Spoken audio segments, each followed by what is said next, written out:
On parle motivation, c'est parti, j'y vais, je m'y remets, etc. Et au bout de 2 jours, au bout d'une semaine, au bout de 2 semaines, on arrête. Comment on fait pour arrêter cette fois d'abandonner avant d'avoir des résultats? Comment on fait pour rester motivé sur le long terme? Est-ce que c'est possible et est-ce que la motivation est un réel problème? On va voir 3 points pour comprendre pourquoi on n'est pas motivé sur du long terme, qu'est-ce qui fait qu'on lâche avant d'avoir des résultats et d'arrêter de se flageller à se dire je suis pas motivé, de toute façon j'y arrive jamais, c'est mort pour moi.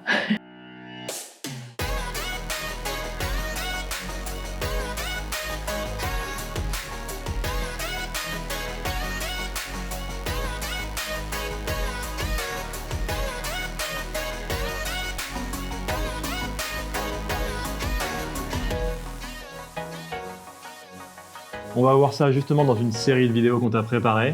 Pense vraiment du coup à t'abonner à cette chaîne pour ne rien louper de tout ce qui concerne la motivation, mais beaucoup plus encore. Et du coup dans cette vidéo on va voir 3 points pour comprendre pourquoi on n'est pas motivé sur du long terme, qu'est-ce qui fait qu'on lâche avant d'avoir des résultats et d'arrêter de se flageller à se dire je suis pas motivé, de toute façon j'y arrive jamais, c'est mort pour moi.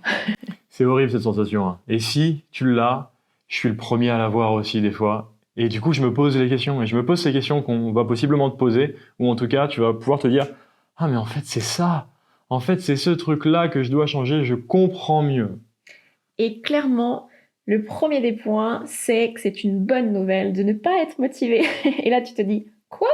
Oui, c'est une bonne nouvelle parce qu'en fait, ça montre que ton objectif, c'est peut-être pas le bon. Ou alors, peut-être que tu n'y vas pas de la bonne manière. Clairement, si tu as un objectif à te sentir mieux dans ton corps, perdre par exemple des kilos, d'être mieux dans ta tête, tu auras peut-être mis en place justement un plan alimentaire, un régime et à côté à fond du sport. Et clairement, si déjà à la base t'aimes pas trop le sport, t'aimes pas trop le sport et que tu te forces à le faire parce que tu as l'objectif de te dire grâce à ça je vais perdre des kilos, et si en plus tu te restreins, tu te frustres sur l'alimentation alors que de base t'aimes bien manger, c'est les moments où tu prends plaisir, clairement c'est clair que la motivation sera pas au rendez-vous et c'est une bonne chose parce que c'est juste pour t'indiquer que là, comment tu es en train de le mettre en place, ton objectif, c'est pas du tout la bonne manière. C'est pas la bonne manière.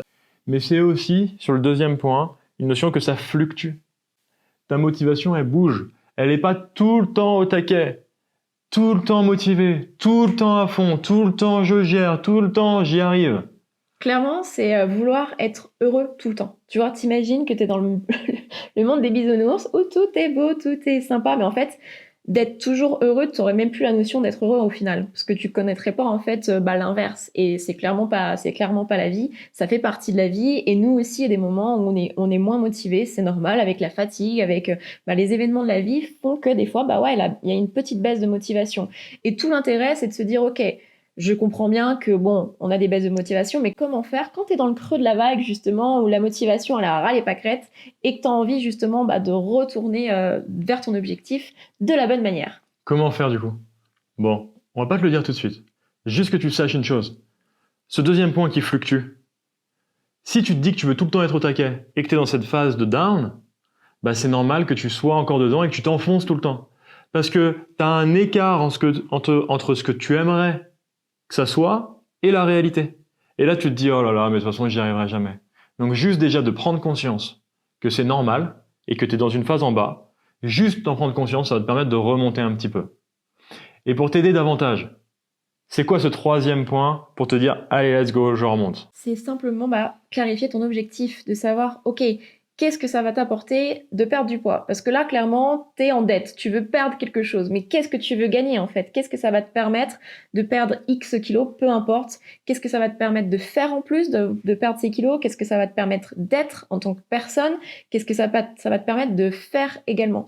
Et pose-toi toutes ces questions parce que c'est grâce à toutes ces questions que tu vas pouvoir vraiment mettre le doigt sur un vrai objectif qui va tenir sur du long terme. Et clairement, la motivation, en fait, elle sera là, elle sera au rendez-vous parce que l'objectif que tu auras clarifié tout de suite, ça va beaucoup plus te parler et ça va te faire bien plus envie.